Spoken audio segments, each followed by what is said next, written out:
Hello, everyone, and welcome to today's webinar, Raising Funds in the COVID-19 Era. For those of you who are returning Candid webinar participants, a warm welcome back. And to those of you here for the first time, I'm so glad that you're joining us today. We are pleased to have representation from all 50 states across the US, as well as from 22 countries. So welcome, everyone. My name is Julieta Mendez, and I am the Senior Director for networking engagement for Candid, based in New York. Slide change, please. And so there's me, and I am joined today by my colleagues, Catalina Spinel, New York Learning Center Program Manager, and Elizabeth Zavada, Program Specialist. They have worked hard to make this webinar possible. Catalina and Elizabeth will be supporting today's webinar by collecting your questions and posing them during the Q&A. And slide, please. Thank you. For those of you joining us for the first time, we want to share with you that we joined forces with GuideStar to form a new single organization called Candid. Together, we have over 88 years of experience in the nonprofit sector. Every year, millions of nonprofits spend trillions of dollars around the world, and Candid finds out where that money comes from and where it goes and why it matters.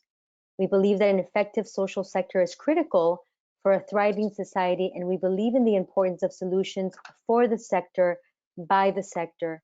With Candid, nonprofits, foundations, donors, and the public can all be on the same page. So how do we do this? Through research, collaboration, and training, Candid connects people who want to change the world with the resources that they need to do it.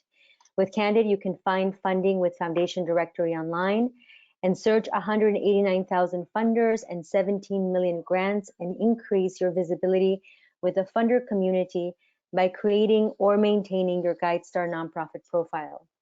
You can also continue to strengthen your nonprofit by participating in grants-based trainings to move your fundraising skills to the next level. Last week, we did launch the first Candid annual report. If you are interested in learning more about the work that we do, please check it out. Our team will be sharing the link with you today via chat. Next slide, please. Given the current situation, we are increasing our online programming to continue to serve you. We recognize that nonprofits are facing challenging times. As a nonprofit, we at Candid feel it too. Therefore, we are redoubling our efforts to share resources and information that will help us get through this crisis together. This webinar is one of many programs that have resulted from our efforts at Candid to better serve you. Next slide, please.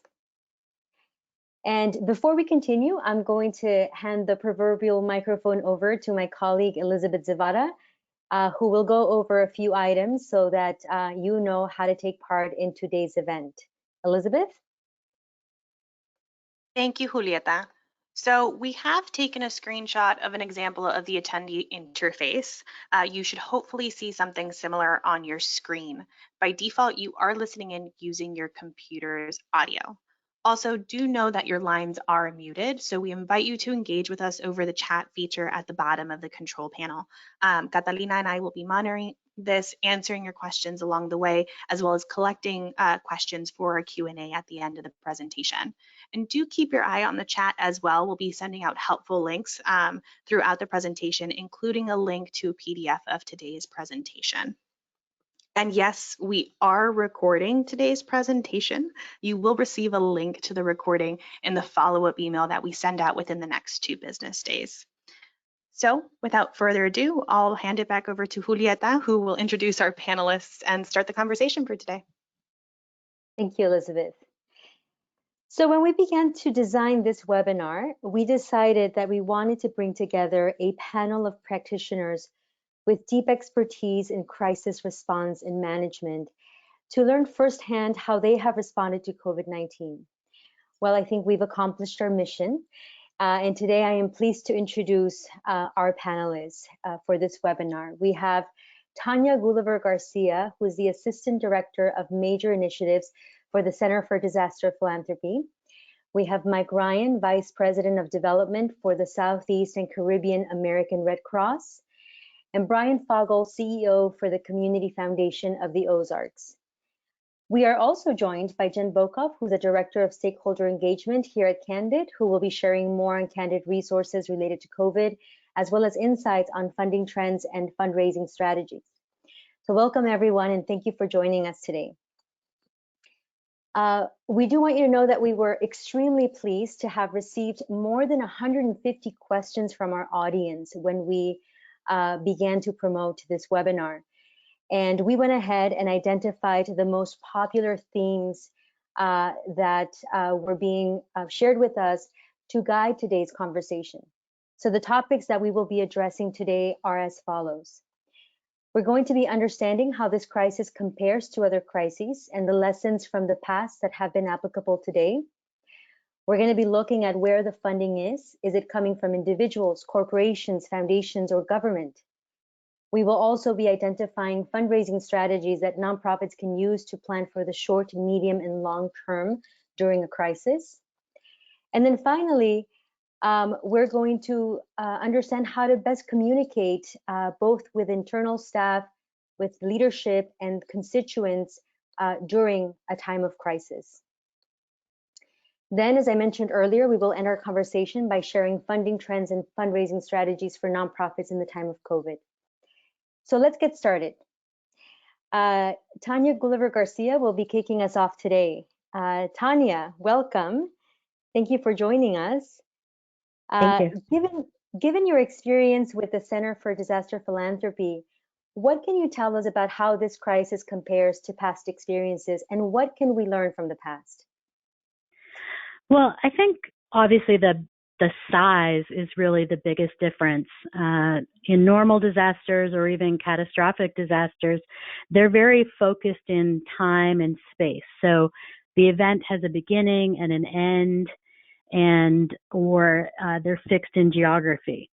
So even other complex humanitarian emergencies like the situation in Yemen or the refugee crisis in Venezuela are relatively fixed in geography, even though we don't know when they're going to end. Tornadoes this past weekend across the U.S., again, fairly fixed in geography. They started and they ended within a short few-hour period. With this, we just don't know, and I think that's really the biggest overall. The nationwide and essentially global shutdown is also a big difference. In most disasters, an area of a city, a whole city, maybe a whole state are shut down temporarily, but not multiple countries. And I've responded to all kinds of disasters where normal everyday life continued.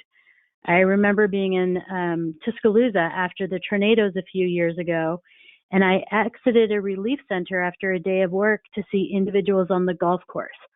Life goes on, and we're not seeing that with the quarantine, with the exception of our frontline healthcare workers and other essential workers. And it's similar in that, and this is one of the key messages CDP always tries to put out, is that those who are vulnerable before a disaster are the most vulnerable after a disaster. And so in this disaster, as in so many disasters, it's our Black, Indigenous, people of color communities that are hardest hit. They have the highest rates of poverty, and others living in poverty are extremely impacted. We're seeing a huge impact to service and hospitality, gig economy workers, students, their families, the elderly. And I would say it's also similar and in some ways different to other pandemics. I feel like people fear disease and unknown diseases in a way differently than an active nature like a tornado. Hurricanes give us warnings, but COVID carriers are often asymptomatic. And so the whole unknown nature of this virus, the transmission rate, the case fatality rate, how it's transmitted, how long does it stay in the air, can you get reinfected, are you immune, means it's hard to plan, it's hard to respond, and people don't know enough about it. Although I will say that I think the global efforts of epidemiologists and researchers working together to solve these questions are beyond anything we've ever seen before, the speed and the cooperation. And I think that really ties into what we can learn from previous crises. There are a lot of myths about how people act during a crisis. It's panic, it's chaos, there's looting. And yes, there is some of that, and they get the media attention.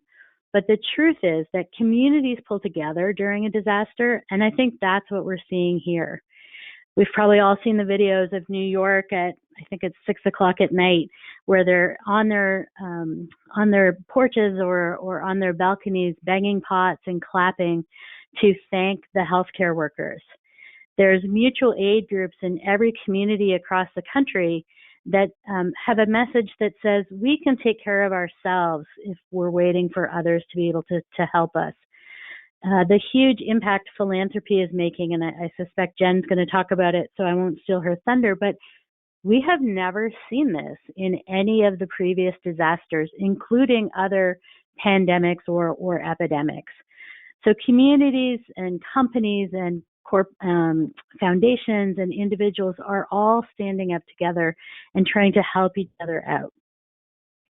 A couple other key lessons. We know that from major heat waves like the one in Chicago, the one in Paris and Italy, that the elderly who are most likely to die are those that are socially isolated and afraid to leave their apartments. And I think that's really true here as well. So it's really important that our non-governmental organizations, our faith-based organizations, and individuals step up to check on their neighbors and communities to supplement whatever other efforts are being carried out by government. But just having folks who are, I'm going to the grocery store, can I get you anything, is really key. And as I mentioned, those who were vulnerable remain vulnerable. So at CDP, we've been asking funders to think differently about their giving. We want them, if they normally give 5%, we're saying this is a year that you give 10%. This is the rainy day that we've been talking about. Investments will return, but if we don't protect our NGOs and our cultural institutions and the people that they serve, we're going to be in worse shape than we've ever been. So we've encouraged funders to reduce restrictions, to give grant extensions to their grantees, to be really flexible.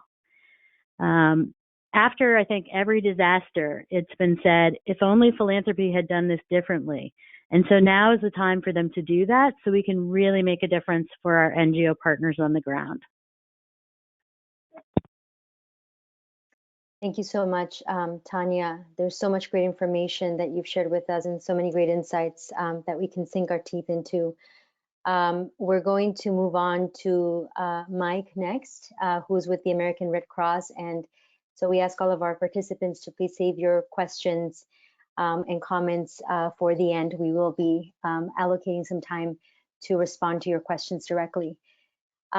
Mike, welcome and thank you for joining us. Yes. As Vice President of Development for the Southeast and Caribbean American Red Cross, you have led fundraising efforts during many disasters. What has been your experience with COVID? Where is the funding coming from? And what funding strategies can nonprofits implement to plan for the short, medium, and long term during a crisis? Julietta, thanks. Great questions. And I want to say that I'm honored to be here and grateful for what Candid is doing, putting on such a great session. I think it's a tremendous opportunity for all of us to learn about this COVID, Corona environment in this ever-changing situation. So there's tremendous value here. Thanks again. When we think about where are the funds coming from, is it the individual, corporate, foundation, or government segment? The simple answer to it is all of the above. And I think Tanya really laid it out nicely when she talked about the fact that we have, a disaster here, unlike a weather-related disaster where there is no end date. What I've equated it to my team is that, this disaster, this crisis, it's this marathon that we're on, and the course is changing as we're running it, and we have no idea where the finish line is. And factor in the variables that seem to change on a daily basis based around CDC guidance, local or state guidance, federal guidance, and it creates a lot of conflicting messages that are out there. I think in some cases it can also confuse our donors and those that support all of our missions. So when I talk about these various segments and what we're seeing at the American Red Cross may vary slightly from what others are seeing, but I think some of the foundational components are probably pretty similar. When we think about the individual segment, clearly not only are we dealing with a health crisis, but we are dealing with a bit of a financial crisis. And asking donors to dig deep and think about giving more is a careful balance that I think a lot of us are dealing with, just not always understanding the situation of that particular individual. We are definitely seeing some nice gifts come in from that particular segment, but not like we have necessarily in other disasters that we have responded to. And there's many more reasons to that, but we'll continue working to share with our individual donors what's going on and how they can also help. When we think about the corporate donors that are out there, and of course, what we're seeing is that there's a varying level of impact to a lot of our corporate donors. And this too is tricky. Some are just not in a position where you would pursue them right now. You still obviously are maintaining the relationship, but I think we'd be a bit tone deaf if we were looking to some corporations that are impacted greatly by the corona crisis. If you think about the hospitality industry, if you think about the airline industry, it would be tone deaf. But there are others that are out there that have not been as impacted. And if you think about it, the supply chain, various trucking companies, technology, et cetera. But in some cases, you may not have relationships with those particular donors. Maybe they haven't been your specific donor base. So I think this is where a targeted approach is important to pursue those. But we have seen in the corporate space more support than we have seen in the individual space. And then lastly, if you think about foundation, and I'll pull the foundation and government piece together just in the essence of time, because in a lot of cases they certainly operate similarly. And what we're seeing is that foundations seem to be the largest opportunity, and that is because a lot of this particular disaster is vast. It's not one that is related to, say, a weather-related event. This is a disaster that is impacting every single one of us. Everybody across the country is dealing with this in one way or another. So there's a lot of funding opportunities out there. So where we're seeing is a lot of our largest donors in some of our markets are making wise donations to foundations, and then we'll work with the foundations to apply for the grants. One of the things where sometimes we're challenged from is to be able to provide some of the granular detail that a foundation might be looking for, because like I mentioned earlier, we're in an environment where things are changing and they're changing so quickly. So to go to the original question, the simple answer is all of the above. We're seeing support, but I think it's varied approaches that need to take place within each one of those segments.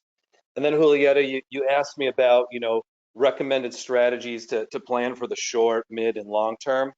And, Right. what we do, what I think some advice here that I might give is that, always think about the delivery of your mission first, but also the impact on your organization. Everybody is facing some sort of challenges right now. So when I think short term, and I think about our donor base, the people that are supporting our mission, is we've got to ensure that current donor base is well informed. I think they need to understand, how you're responding to the crisis, what's the latest that you have. I find that a lot of times that our donors, they want to feel like they're on the inside, and sharing as much as you can, being as transparent as you can, certainly helps your position from a short-term standpoint. I think that also, in this environment, I think it's also important that our donors understand the impact to our organizations, right? This is a challenging environment. It's probably an environment that's a little bit more competitive than our typical fundraising environment, because this is a situation that I believe just about everybody is out there fundraising for. So it's important that our donors too understand the situation that we're dealing with, along with, what's most important from a fundraising standpoint too is ensuring that we've got, well thought out stewardship, that our donors clearly understand the importance of their gift and how we're using those funds. And I think in the short term also is, everyone wants to help right now because, like I mentioned, everybody is impacted, but they may not be in the position to make a monetary donation, but they can help. So I think it's important to try to find ways that they might be able to help you respond, help you deliver mission. I think that's critically important right now because people definitely want to help. When I think, Julieta, about midterm and long term, it's kind of broad. So what I thought I would do is just really kind of think about that in one piece here, and it's really from a long term perspective because this great unknown, the impact that it might make in our following fiscal years. So to really think about what's the impact not only for depending on where your fiscal year is, or where you are in your fiscal year, but what's going to be the impact on your fiscal year this year, and then of course going forward. So I think that having strong retention strategy for some of your transactional donors might be critically important right now. Again, a lot of uncertainty. If you have people that are transactional, there might be an opportunity to convert them to an annual donor. I think that's a sound long-term strategy. Identifying a new donor base where you may not have pursued previously. Going broad, I think in a lot of cases, we focus on a lot of those donors that support us on a regular basis, and we may not be going out further to whether it's different industries or different segments. I think that it is important. And going back to what I mentioned earlier, the impact on subsequent years is finding ways to mitigate risk, to make sure that we don't potentially get in a position where we're going to be extremely challenged. And I think that any opportunity, because this is a completely new opportunity and something that I'm sure many of us here have not faced before, is take the time to evaluate what your fundraising strategy is, and is it effective or was it effective? Take the opportunity to do a bit of a hot wash over what this might look like, over the next 3-6 months. Who knows what it looks like? Because again, it's a competitive landscape, and what we're finding is that people are working very effectively in a different environment right now, and adapting quickly. I think that everybody has learned quickly how to adapt to various forms of technology to communicate and run their business. That landscape, that's going to impact our fundraising landscape and how that's going to change. And knowing that this is a competitive space where everybody has a place and all causes are important right now. Everybody's working to showcase mission and raise funds. What are you doing that might be a little bit different? So those are some of the things when you ask me those questions, Julieta, that come top of mind. And again, I really appreciate the opportunity. Thank you so much, Mike. This was all very insightful. I would like to dive a little deeper into one of the things that you said, identifying a new donor base. Would you be able to talk a little bit more about that and maybe provide some recommendations as to, especially for some of these nonprofits that are probably feeling like they're struggling just engaging their existing donor base? What are some of those strategies that they can adopt to actually begin to build a new donor base? What does that mean and what does that look like? Yeah, so what I'm talking about there, and I'm thinking from a corporate standpoint. In our case, we have I'll call them and it's a large core of donors that support us from a corporate standpoint, and they're great partners of ours, and we spend a lot of time working with those particular donors. At the same time, where we might be missing opportunities with other corporations to engage. So what I'm really talking about there, Julieta, is do we have an effective prospecting strategy? When I took a look at a lot of the donors that are in the Southeastern Caribbean, particularly from a corporate standpoint, a lot of them were impacted in a big way. our particular donors. So we had to really take a step back and say, in this environment today, who's less impacted, who might be in a position, to support our mission. Where's that opportunity to create new relationships? So, I made mention of supply chain. If you take a look at your particular markets and who all is involved in the supply chain, you just work it backwards. You've got your logistic companies, you've got your manufacturers of goods, you've got your distributors. There's a large opportunity there.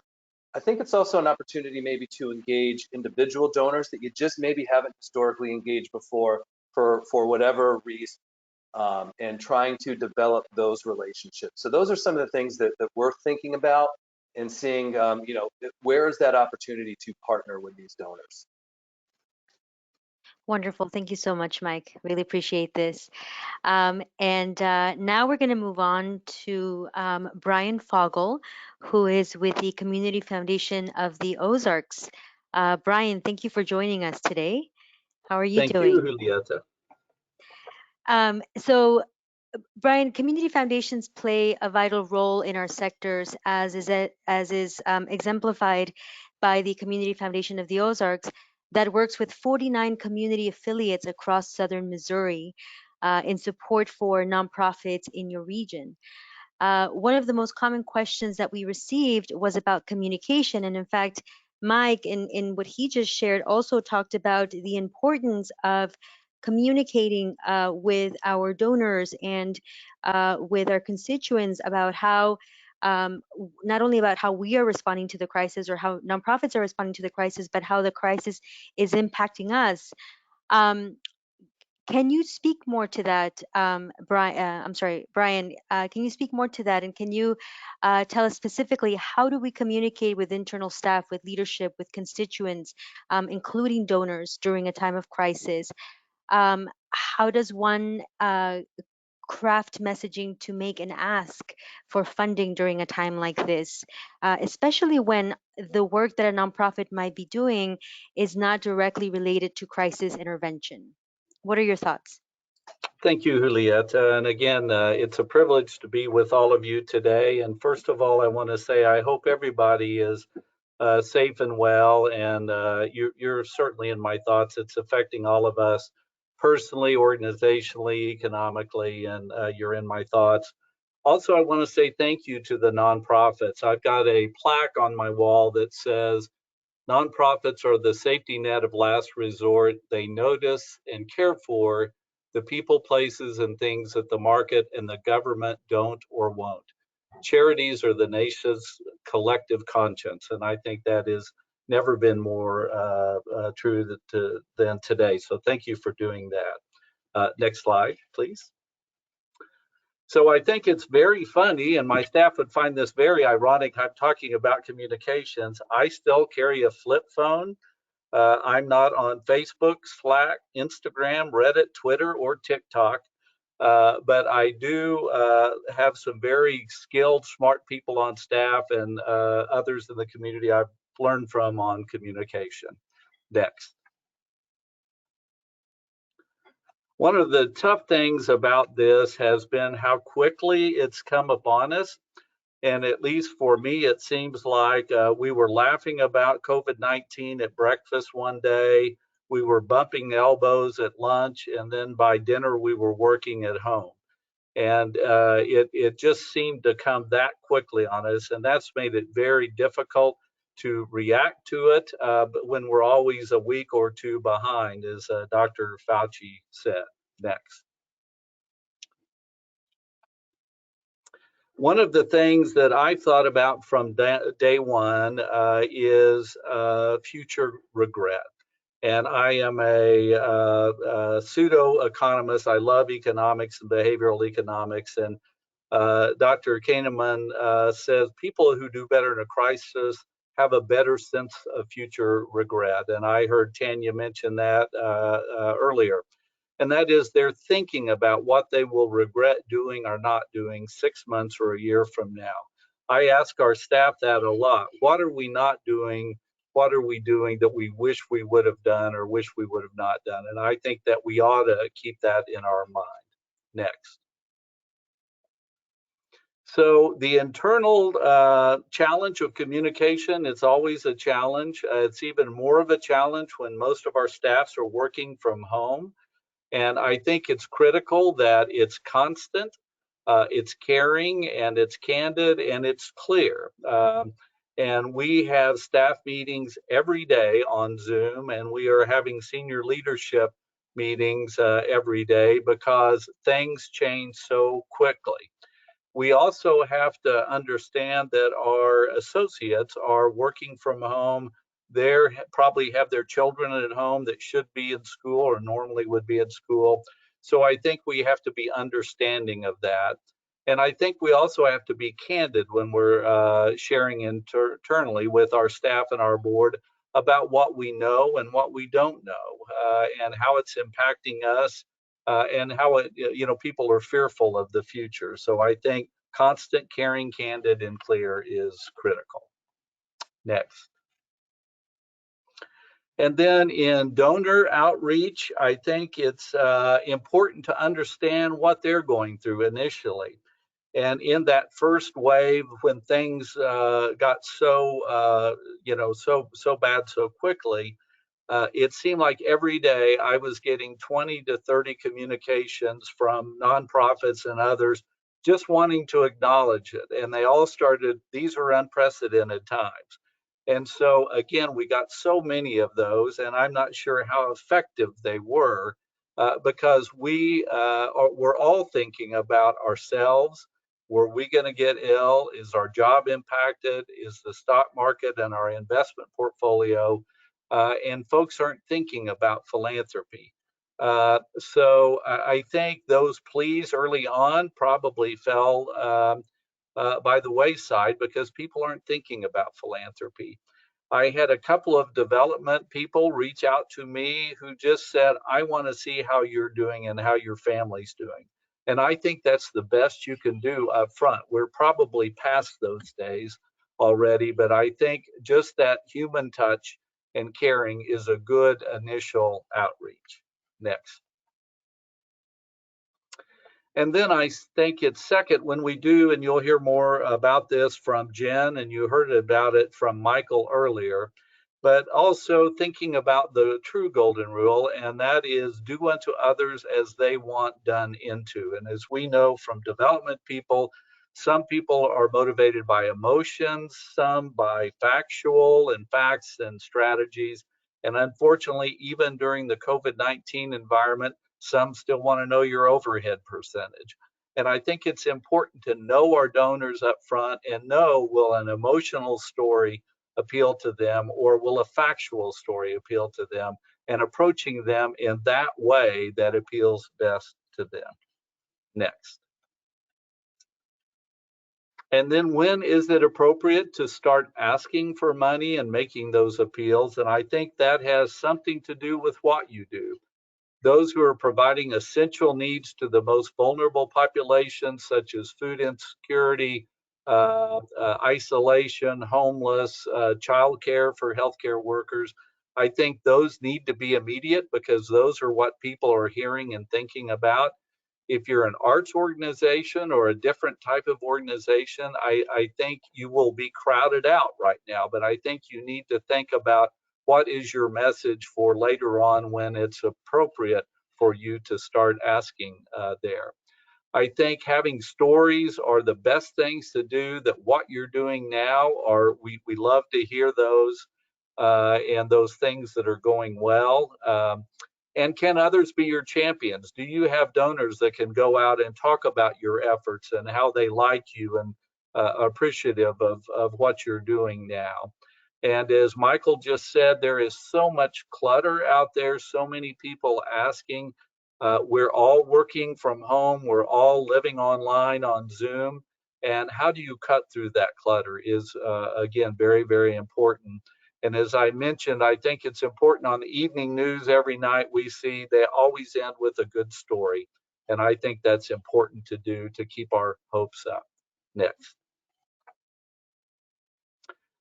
So my motto in life is often wrong, seldom in doubt. So these are just my own things to think about. But I think first of all is stopping what you're doing and thinking, does it make sense in this current context? My alma mater was sending out a large planned giving mailing talking about remember us in your will. And unfortunately, that hit everybody's mailbox at the time COVID-19 did. And that was really unfortunate. It came across as insensitive, not meant to do that. But again, stopping and saying, maybe we shouldn't be talking about planned giving when people are worried about their own mortality. I think it's also important, Michael talked about, is what do we need now, but what will we need later? As Tanya mentioned, there are relief needs now, there will be recovery needs later, and we need to be mindful of who do we ask what for now and for later. And then finally, just in that lens of what will I regret doing or not doing 6 months from now and a year from now. Next. And then finally, I asked this question. We've worked in tornadoes and floods and many natural disasters, and I always ask this question. I think it's an important one, is what does recovery look like? After a tornado, if somebody's living in substandard housing, is it okay we put them back in substandard housing? I think that's questions we need to start asking.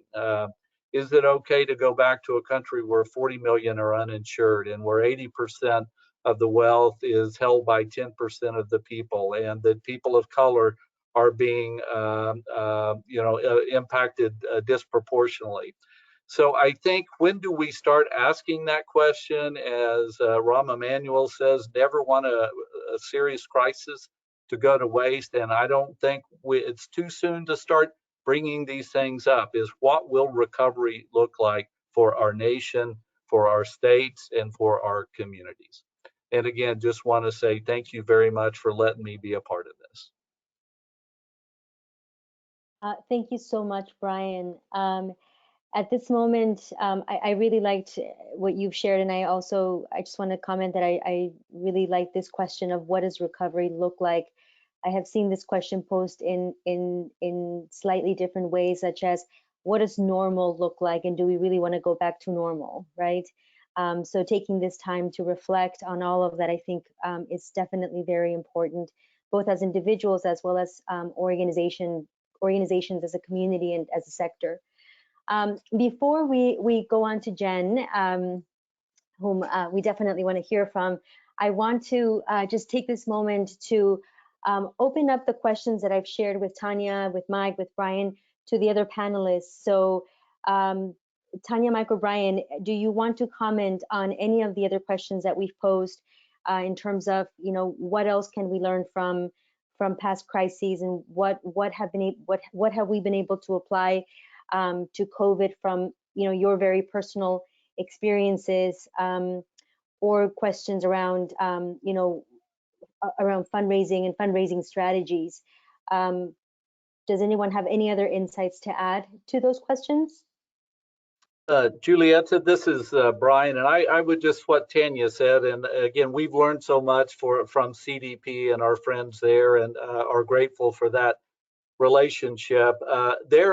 We were able to pull from our disaster recovery work on some of this, and knowing that, again, in Joplin tornado, we made our last grant 5 years later than the actual tornado. So we know that there are needs now, and there'll be needs a year from now and 5 years from now. But as she said, the thing that makes this so difficult is the uncertainty is when this will be over. And that's what makes it so difficult as a funder, such as we are. If we use all of our funds in response in the next year and it comes back again, what do we do? Those are questions none of us can answer, but certainly that's what makes this such a distinction from normal disaster recovery work. Thank you, Brian. This is Tanya. Yes, Yeah. Thanks, Brian, for the shout out. It's always good to know our work is used. And Jen may touch on this, but I think further to Mike's point about identifying folks, the disaster philanthropy map that we do in conjunction with Candid is a great way to find out who's funding, not just in Candid, but who's funded, or in COVID, but who's funded past epidemics or who's funded in your community.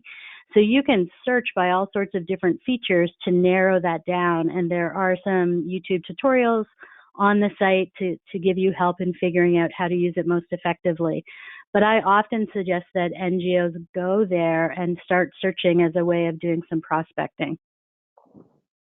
Thank you. And Elizabeth will be sharing the link to our disaster philanthropy site via chat so that our audience can have access to it. Thank you, Tanya. Mike, do you have any final comments or anything else that you want to add to any of the other questions that were posed? I don't, but thank you for the opportunity. Wonderful.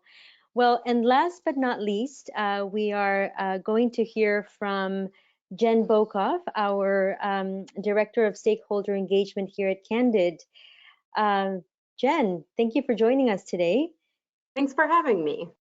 So it's clear that this experience with COVID and the impending recession that we are also, obviously all aware of, will mark a clear before and after shift in our world. And at least, that's what we think. That's what we're expecting. Many people from our audience want to better understand what the new philanthropic landscape will look like, and how can we navigate it? I know these are big questions, but what are your thoughts around trends that are emerging in the philanthropic sector, and what fundraising strategies do you recommend? Yeah, great questions. And I'm going to be transparent from the outset. We're a nonprofit too, so we're really learning alongside so many of you. But I'll share what we know for sure. And I also just wanted to thank Tanya, Mike, and Brian, like such great informative perspectives. So thank you. So I'll start with what we know and what we're seeing. Candid has been tracking for the past 4 weeks the philanthropic response to coronavirus.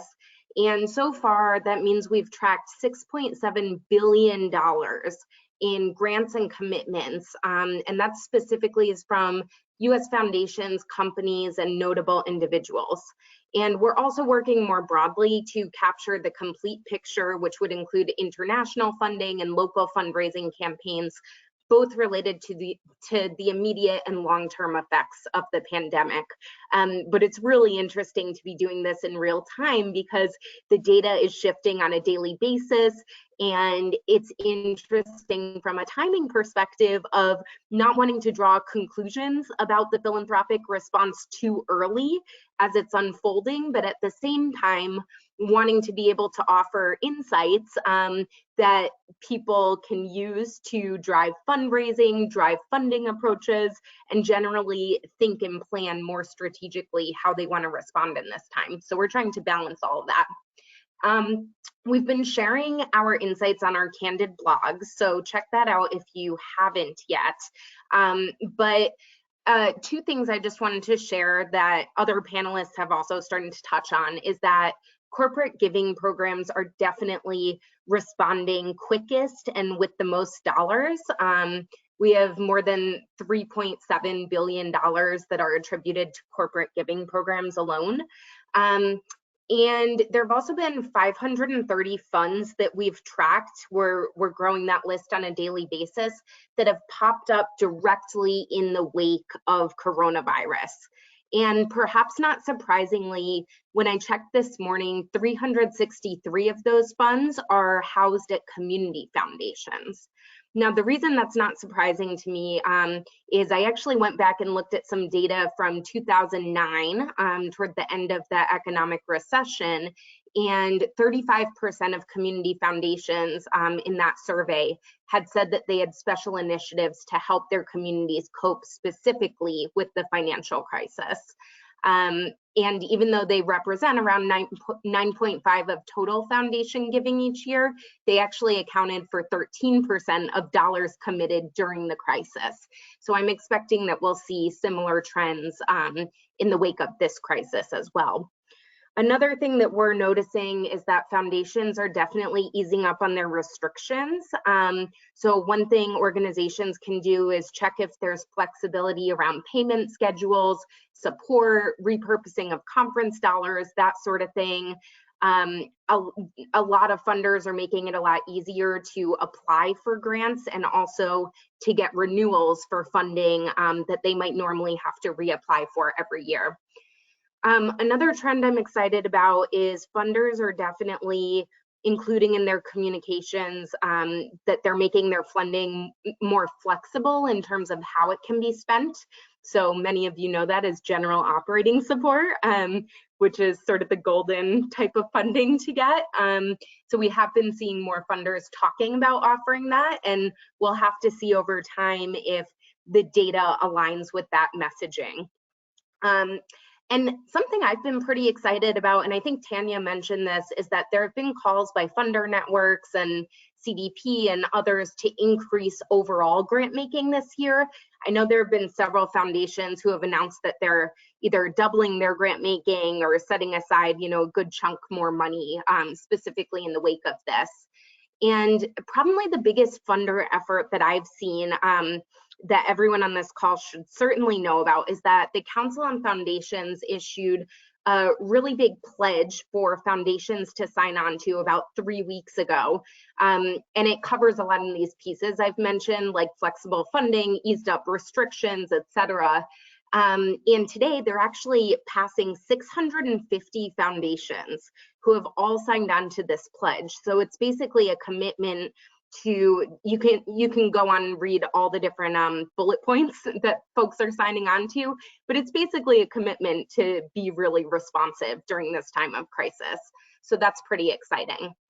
And then the last trend I wanted to share before talking about fundraising tactics is mostly an unscientific observation, so don't quote it as anything more than that. But when I look over the current list of funds that we're tracking, most of them target some sort of geographic region, but not so much specific identity populations. So when we were talking earlier about how vulnerable populations before a crisis are also the most vulnerable after, I'm not necessarily seeing yet as many funds that are targeted towards certain identity-specific populations. And in the coming weeks and months, Candid is definitely going to dig in deeper to this and share what we're learning. One nugget of hope on that front is that, again, when you look back at data following the recession, in 2010, 27% of total giving was going to economically vulnerable populations, and that went up to 33.5% in 2017. So maybe there's an upward trend that will continue through till now. And I would also highlight that as a real opportunity for organizations as we transition into talking about fundraising tactics. If you are doing something with vulnerable populations, highlight that for funders. They aren't fully on hold doing that yet. So if you're working with a disadvantaged population, show what you're able to do and how you're able to meet immediate needs now. And I think that will only help you. A few general fundraising reminders that are specifically important now. Always focus on your mission and the impact that you bring to communities. Highlight the needs that you're seeing that are arising within that community, and then communicate that really clearly to donors in your communities. And you heard great tips by Brian on communication. I'm not going to repeat stuff, but I think the thing I want to underscore is if you have a clear ask, make it.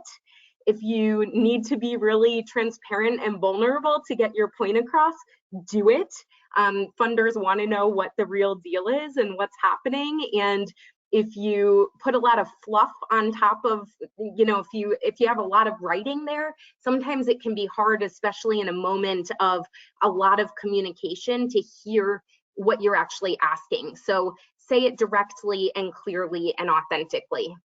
And then be really flexible and creative. What's in your wheelhouse that could benefit others right now? And one example that we were just talking about actually at Candid is there's a farm, they're called Sweet Farm, and they started this thing called Goat to Meeting. That's goat like the animal, where they're bringing animal cameos into Zoom meetings. And it's nothing they were doing before, but it's sort of a unique value add in this unique moment that is now helping them fundraise in a flexible and new way. So that's pretty interesting. A few more things to highlight, and Julieta, cut me off if you need to at all. You're doing well. Okay, good. A couple more things to say. So the CARES Act, we've all heard about it. Some of you have probably had time to look at it, and a lot of you, like me, probably haven't had too much time to go deep. So what you need to know from a fundraising perspective that I think could help you are that you can remind donors that if they don't normally itemize on their taxes, there's a new deduction that folks can take this year for charitable contributions up to $300. If people do normally itemize, the cap has been raised from 60% of your AGI to 100%, and any excess contributions can be carried over to the next year. So as with any policy, there's a lot of fine print, so know the fine print, but communicate this when you're making fundraising asks to individuals, because it can help remind them that there is some tax benefit for them. And I have found, by and large, people who have capacity to give financially want to give, and they're just having trouble figuring out where. So sometimes it's a matter of getting the ask in front of them and telling them how it's going to work on their end. But a number of you messaged in questions about foundations. So a few specific things with foundations. You know, my first tip is to lock in renewals where possible from your current donors. This is a really bad time for funders to cut off funding to existing grantees. So get your ask in now, which will hopefully help you have a little more confidence in reaching your bottom line for this year. Definitely check if foundations have set up a crisis response fund. And of course, our website can be a really good resource for that. I think it's in the chat or coming in the chat. And we've been updating that on a daily basis. And really look at what's happening in your community. I always check community foundations websites because sometimes there are local opportunities that are not on our radar yet, but the community foundations are usually the first to be responsive, so I always check there. A lot of you had to cancel fundraising events. That really stinks. I just want to acknowledge that. That stinks. There's a lot of work that goes into those, and it really is crappy. But I hope you don't fully cancel. I hope that you postpone it, or I hope that you adapt it. I've seen a number of organizations that are switching to virtual fundraising events, where you can use social media like Facebook Live or Instagram Live to actually host something. Or instead of doing it live, you could also do a virtual challenge, like a virtual walk, run, bike, or swim. I know there's an organization, for example, called Hope for Haiti, where folks can register, pay a registration cost, and then they climb 200 flights of stairs in a certain time period, and that's their fundraiser, which is really a great adaptation. And really make sure that, you know, if you can, try to create some sort of concrete ask, maybe an emergency operating fund or something that you specifically need during this time, maybe to pay staff, for example, and ask for donations to that, because people really like being responsive to something specific. There's a lot of organizations making an ask, but if you're able to frame your ask in a more concrete, specific way, that can really help as well. Finally, I just wanted to lift up a couple organizations who I think are doing something creative, and then I'll end by answering a question we got about Giving Tuesday Now. So one that I wanted to lift up is an organization called Jazz Gallery. They're holding happy hours with jazz artists and offering virtual tickets to live stream performances. It's really intimate and smart. And I think for a lot of arts organizations, that's a really nice model. And especially for your top donors and top funders, like foundation funders, that's something you could very specifically pitch that people would sign on to. And then there's a website that's popped up called Cancel Corona. It's relatively new, but I think it's a great platform that nonprofits can use to fundraise. So go check that out. And then lastly, we got this question from David Noble, who's an attendee on this webinar. He asked, how can we minimize Giving Tuesday Now's interruption to what plans we're working on during this crisis? So if you haven't heard of Giving Tuesday Now, the fine folks who bring you Giving Tuesday every Tuesday after Thanksgiving are also doing sort of a pop-up Giving Tuesday on May 5th, and it's called Giving Tuesday Now. In full transparency, Candid is a partner in this effort. We're really glad to support it. And my best advice on this is either capitalize on it or ignore it. But don't overthink it. That's the biggest thing. No organization needs to be distracted or frenzied right now more than we already are. So if it feels like something that you can jump on, great. And then follow the most effective Giving Tuesday strategies. For example, let your core supporters know a week or two ahead of time that you're going to jump on the campaign, ask them to post about it, etc. But also, if it feels like too much work, just ignore it and keep going on with what you're going to do. Either way is completely fine.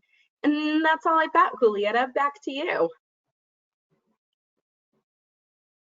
Thank you so much, Jen. That was wonderful, as always. You've shared some really great information. Really appreciate that. We are now going to begin answering the questions that have been submitted during today's presentation. So as a reminder, you can still submit questions through the questions pane in your attendee control panel. And the first question that we have here is from Amy Daniels. I think she poses a very interesting one that I'd like to highlight, just because I know that there must be a lot of nonprofits that are currently going through a very similar experience. And she says, if we decided to furlough or lay off a principal who continues their position as a volunteer in the nonprofit, and of course they're doing this to save payroll for now, should that be shared publicly? I want to pose this question to Brian, and then if because I think it relates to communication, and then if anybody else wants to chime in, you're more than welcome to. But as our presenters consider their response, I'd like to remind you, our audience, to visit GrandSpace, grandspace.org, to find more of our online training and additional resources. And also don't forget, if you cannot attend any of our live webinars, you will always get a recording so you can watch it on your own time. And so with that, let's return to our question from Amy Daniels. And Brian, do you have any thoughts on that? That's a tough question, and I'm sorry that's for organizations or even having to consider that. I do know many are here locally, and probably many of you are pursuing the paycheck protection means to keep people on staff.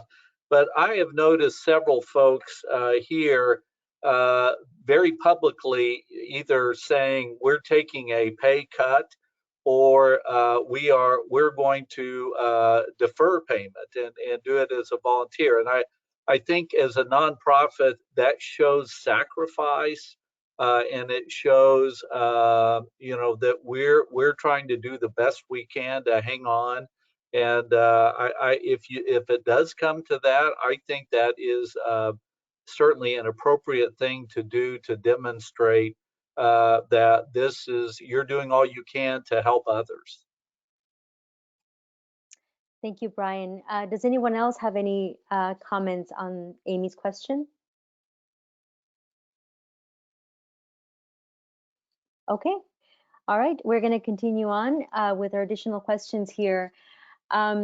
So a couple of folks are asking around, again, there's a lot around communication and wanting to know In what ways do you show donors your program impact at this moment? Is it through newsletters?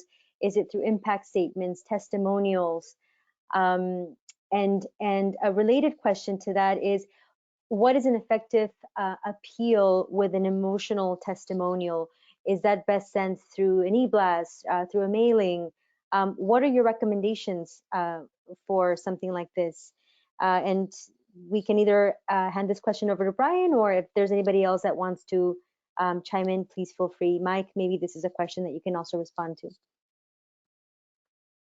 Well, again, I think since we're, mail volume has gone down tremendously. So I would tell you, even though, that's expensive and it takes a while, I think that is standing out more because we've just seen mail volume go down a lot. So I do think it would be seen more. But when we're all living online right now, if there is a way to do it, if there is a way to, again, stand out and cut through and make the appeal that way, certainly much more cost effective. It's just that that's so hard to get through because that's how everybody is appealing, seemingly, right now. I would certainly defer to Michael or folks that are, or Jen, that are closer to this. So I would add, I think that the answer to that is yes. One of the, I think that also balancing the types of communications is incredibly important. We provide daily updates that's provided to our fundraising field team that they can then share. They can customize it a bit, or they can share it as is with donors. Just to share the story, I think that, day in and day out, everybody that's on this webinar today is working towards, serving mission during Corona. And there's a story to tell there. And, we are in an age where sometimes, it might be a day where a donor just kind of skims through and deletes. It might be a day where they want to take time and get caught up. So you want to make sure that you remain consistent with the communication. I think that's incredibly important. I think what we've also seen very successfully in some of our regions is where, we become very regionalized. And although this is a national disaster, each community is reacting to it differently, or there's different activities maybe happening within that community. It might be, one of our communities today that was impacted by, the Easter storms that came through Saturday and into Monday, or Sunday into Monday. And so what we've seen is, our regional teams hosting calls similar to this, where we might be bringing on somebody from our disaster response team to share what our response looks like in disaster in a coronavirus environment. We also have brought mental health people on to talk to people on how to cope with it. It's a great opportunity to, provide some outreach to our donors and bring value to our donors, because a lot of them want to know that. So those are just a couple ideas, but I think consistent communication, sharing your story on a regular basis is incredibly important. Thank you, Mike. Jen or Tanya, is there anything else that you want to add to that? Okay, all right. The next question, I'm sorry, did somebody want to say something? All right, so the next question here, Mike, this is for you. Our participant wants to understand what you mean by blue sky revenue. I think that this is something that was mentioned in your bio. Okay. Can you talk a little bit about that, please? Yes, sure. It's a great question, and forgive me for having that in there because it's not probably a broad term. At the American Red Cross, when we look at our fundraising, we look at it from a blue sky standpoint and a gray sky standpoint. And blue sky is what we would refer to as our steady state, times when we are not in disaster. And typically in blue sky, what we're fundraising for are our common home fire disaster that that we respond to 60,000 of them a year. So that's what I meant. So blue sky is when we're not in disaster. Good question. Sorry about that. Thank you for that. I like that actually, blue sky revenue. The next question that we have here is from Patricia, and her question is around gala and fundraising events.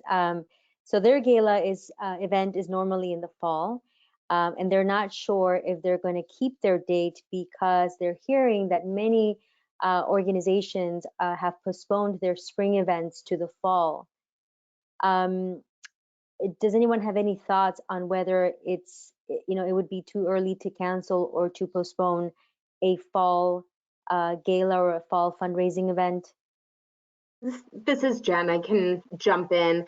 Sure. I think that there's so much that's unknown, and you have to weigh like the cost benefit. If you feel like it's an event that you could plan as an in-person event and then pivot without too much loss, go for it. But I know even for an organization I volunteer for, we're probably going to cut the possibility of losses and just go virtual through the end of the year, and plan a really good virtual event, because even if restrictions are lifted on gatherings, I think there's also a lot of independent choice, where a lot of people aren't going to feel comfortable gathering, and even some schools in different states are canceled up to the fall and into the fall potentially. So I think with all the uncertainty, people just aren't going to be buying tickets quickly, and you have to keep it flexible. So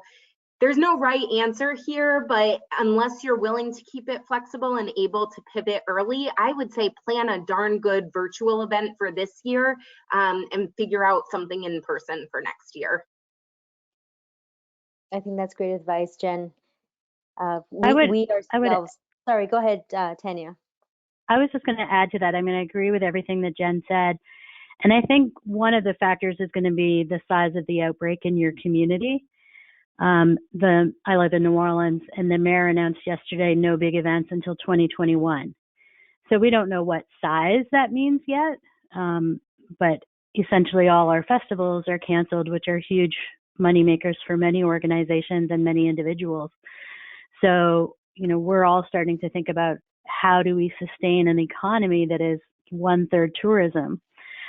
So I think those are also the kinds of questions, if you've had a very significant outbreak, you're probably going to be on more restrictions. And epidemiologically, if that's a word, there's a prediction that even if this dies down during the summer, it's going to flare again during the fall. And so we really need to be watching that trend over the next couple of years. Thank you, Tanya. Yes, unfortunately, that is the case, and as we all know, we're not completely safe until there is a vaccine, also, and so we have to keep all of those things in mind.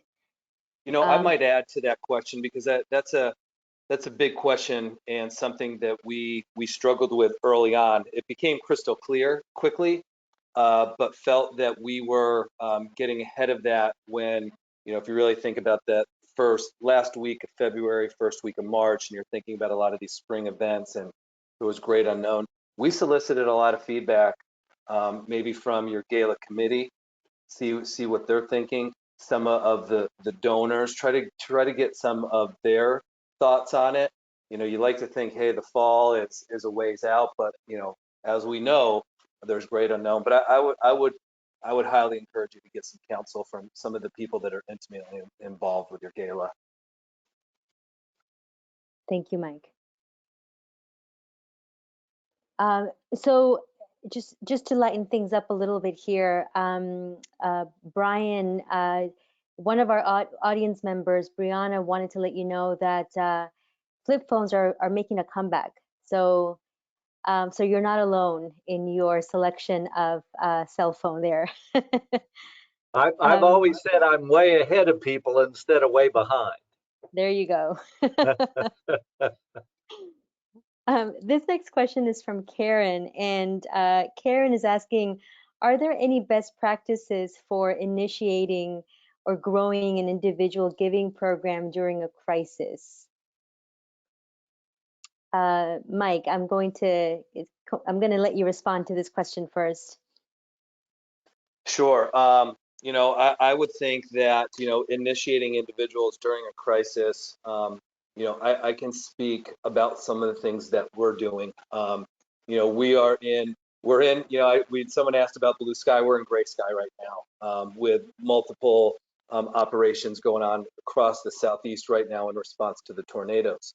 And we're responding to all of those disasters virtually, where, we're providing virtual casework. And one of the opportunities that you might have is that there are a lot of people right now, because we're in a shelter-in-place environment, that are looking for something to do. So if you have any sort of virtual volunteer opportunities, it might be a great opportunity to engage some new individual donors and get them to help you support the mission, and over time potentially grow them into financial donors. But look at this as an opportunity to get some people involved in the mission while they're potentially at home and have some time on their hands, and help you deliver mission. And I can build on that. This is Jen.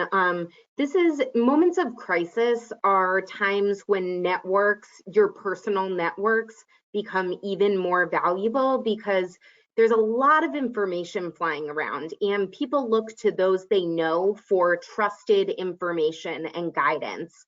So to the extent that you and your staff are comfortable reaching out to your personal networks with specific asks, especially for small donations that are part of a bigger campaign, can go a really long way, because people like to support their friends and colleagues who they see working their butts off every day in this time. They want to give to your organizations. And I know it can be uncomfortable sometimes in a normal, so to speak, setting to ask for money, but in a moment of crisis, just to build on the previous comment, people want to do something. So it's a great time to activate those personal networks. Wonderful. Thank you, Jen. The next question that we have here, of course, is from Mark, and Mark is alluding to kind of organizations that are either smaller in size or just have a very small fundraising team. So he asks, do you have any specific advice for one-person fundraising departments? Of course, there's always too much to do, and now time is of the essence, even more than usual. Any recommendations for strategies that are specifically are for the one-man or one-woman fundraising show?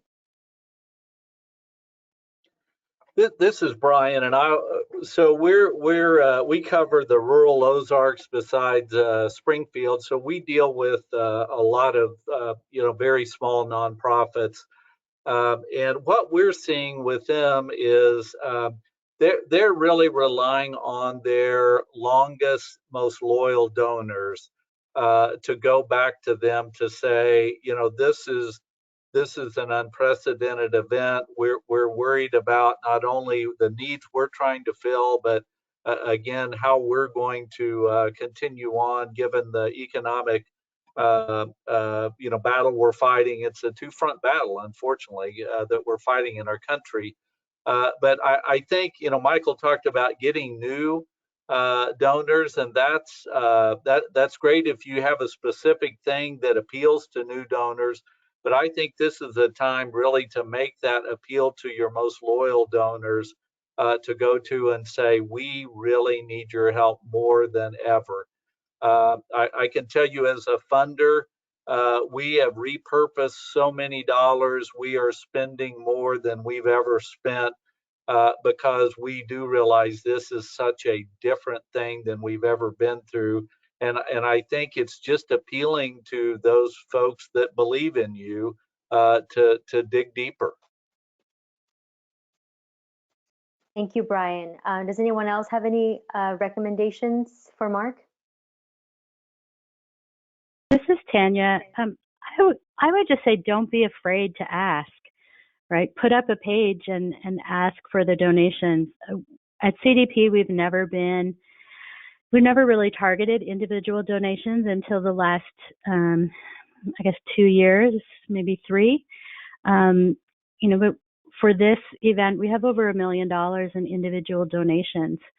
And for us, that's completely unheard of, but it's not something we've really done a ton of marketing on or really worked on, but its appeal, it's out there.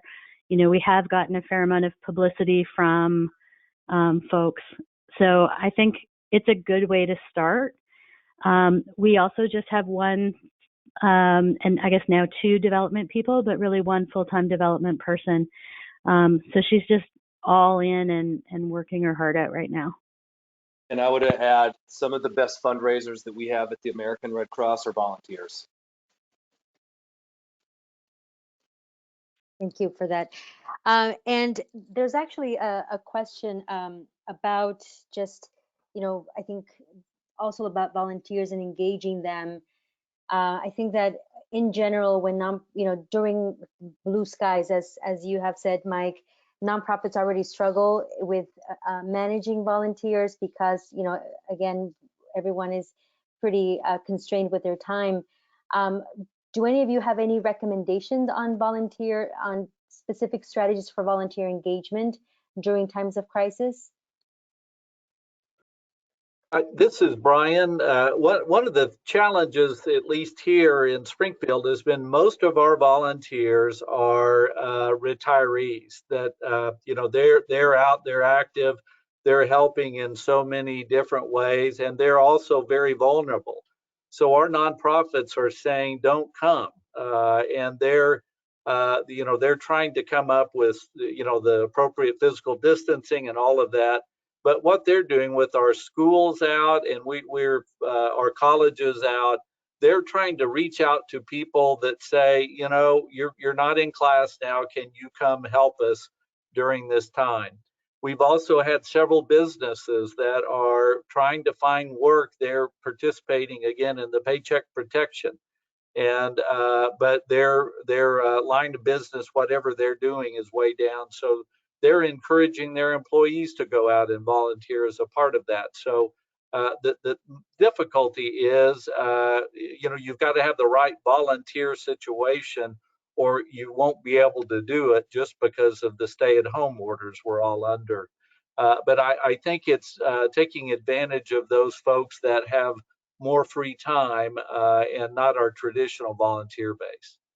I think that's a good segue. Oh, and you can answer more to this in just a minute, Jen. That's Sure. actually a good segue into virtual volunteering. Newton is asking, how do you do virtual volunteering? Do we know of any organizations that are doing that? Jen, I'll let you respond to the previous question, and then if you want to take this one on as well, go ahead. Yeah, the answer actually addresses both that I wanted to build on. You know, one, volunteer match is a great example of how to structure virtual volunteering. They've got a lot of great opportunities posted there now that are largely virtual just because of the time you're in. So if you need help structuring virtual volunteer opportunities, that's a great place to look. I know I'm personally going to be volunteering for an organization next week by helping with their communications, and that's all just online.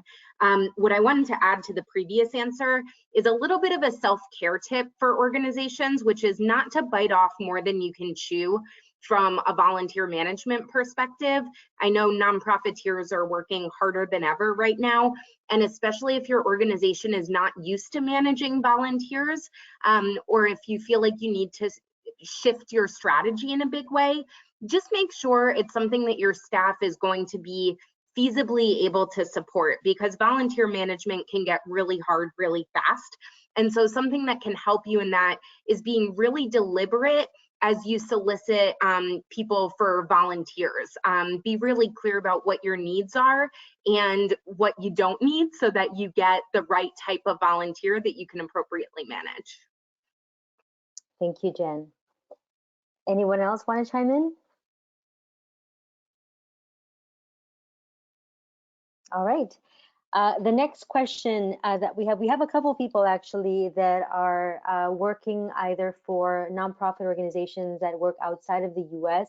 We have a few that are focusing in Central America, or that are working for organizations in countries in Central America. And their question is, do we have any specific recommendations or strategies for these organizations, especially for those that are working in public education in poor communities? how can they continue to fundraise?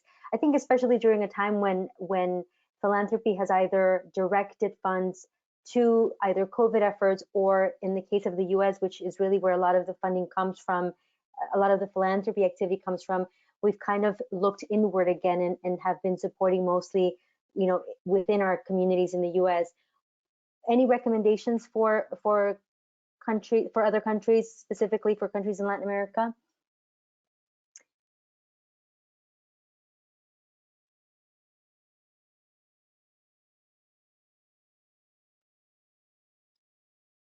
Going once, going twice.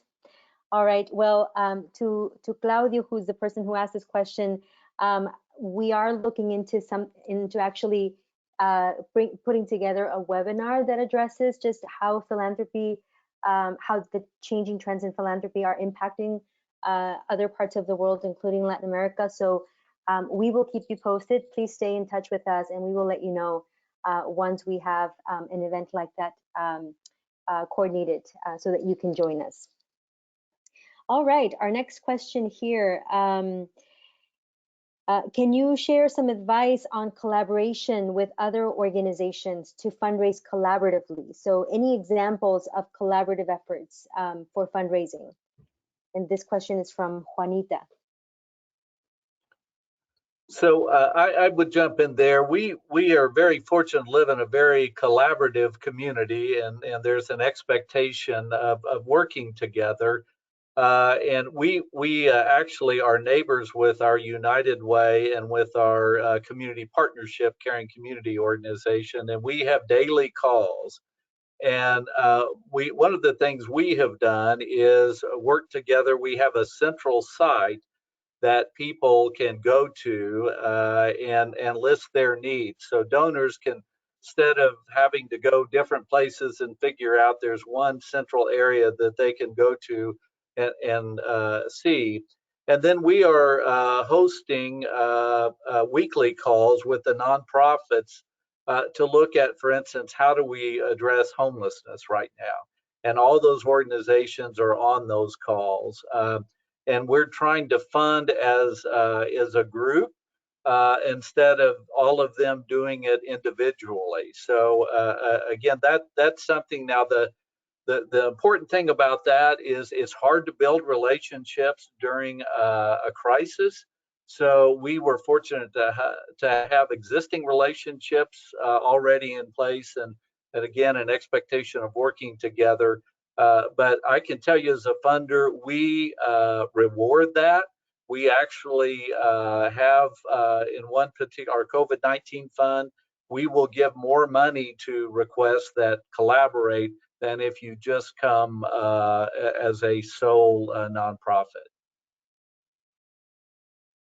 Thank you, Brian. Any other thoughts from the rest of the panel?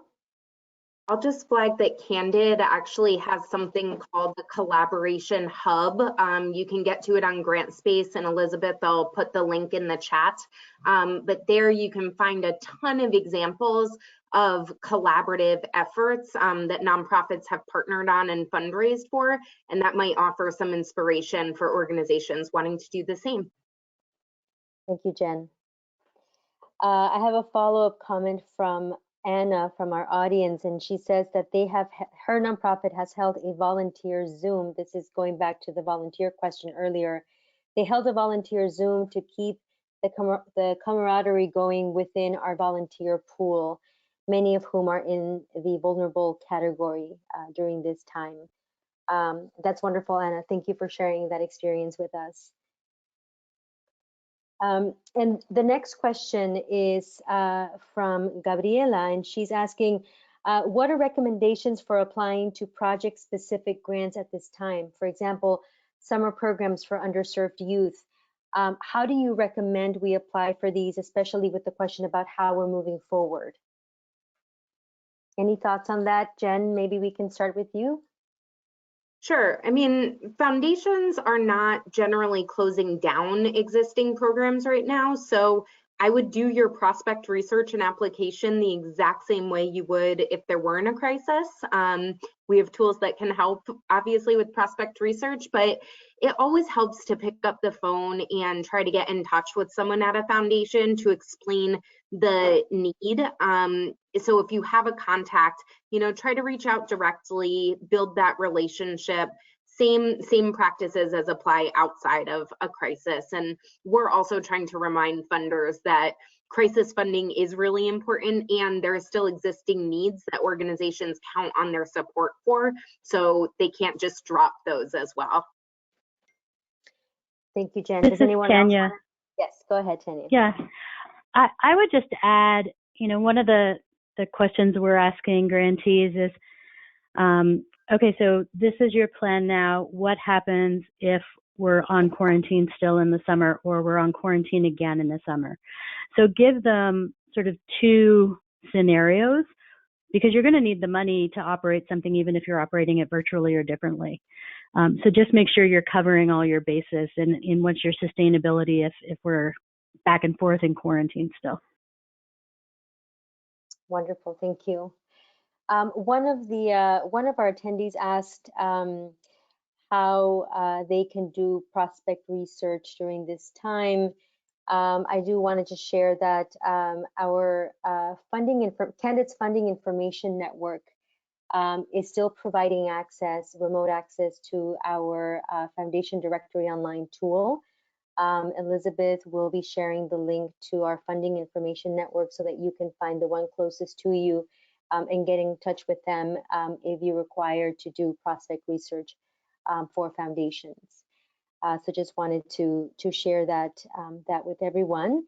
And we have time for one more question. I'm looking at the time here, it's 3:26. So last question of the day. Let's see. We're going to go to Karen here, and she says, are there any best practices for, sorry, no, we've already done that. Let me see.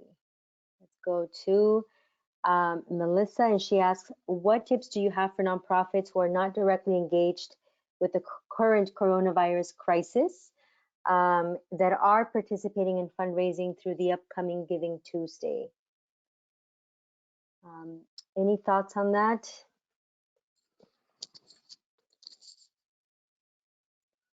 On the good side, I think everybody is living online right now, so I think there will be a lot of folks in participation looking.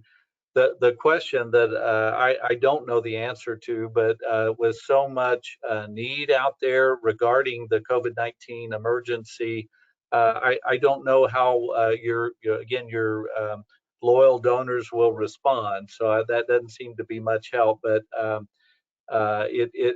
there will be a lot of folks that I think will be online participating in that.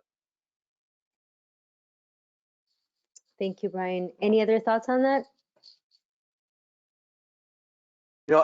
I would say that regardless if there's a tie-in to coronavirus or not, you have donors that are out there that support your mission. Just because it may not be, in the forefront of people's minds, it's still an important cause. And, I would encourage you to, market it the best that you can, spread as much awareness as you can, and you might be surprised at the type of response you get from your donors. Thank you, Mike. And with that, I'm going to ask our presenters, do you have any final thoughts that you want to share with our audience before we end our webinar for today?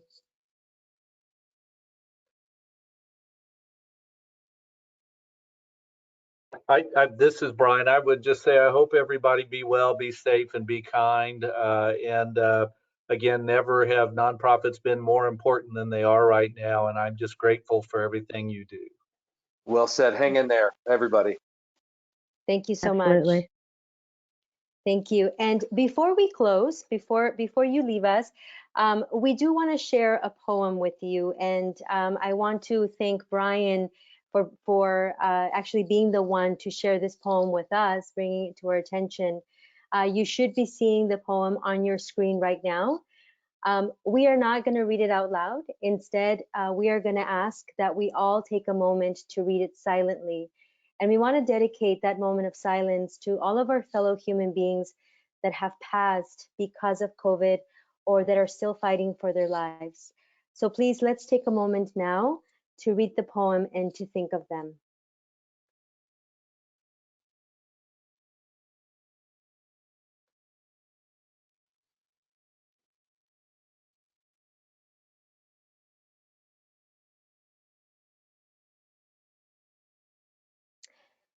And with that, we end our webinar for today. Thank you everyone for joining us. Thank you, Tanya, Mike, Brian, and Jen for participating in today's webinar. I think you have provided some amazing insights, and I'm receiving a lot of comments here from our audience saying that this was wonderful and thank you so much, and how much they've appreciated your insights today. To our audience, rest assured that you will receive a follow-up email within 24 to 48 hours with a link to view the recording for today, as well as a short survey. We very much appreciate your feedback, as it will help us plan future offerings, as well as consider how we can craft the best webinar experience possible. On behalf of our team here at Candid, on behalf of our presenters, on Catalina, Elizabeth, and myself, thank you for joining us today. If you liked this webinar, we hope that you will join us again soon. Please sign up for our newsletter on grantspace.org. Have a great rest of your day. And as Brian has reminded us many times, please take care of yourselves. Be well and be safe. Thank you, everyone. Have a great afternoon. Thank you. Take care.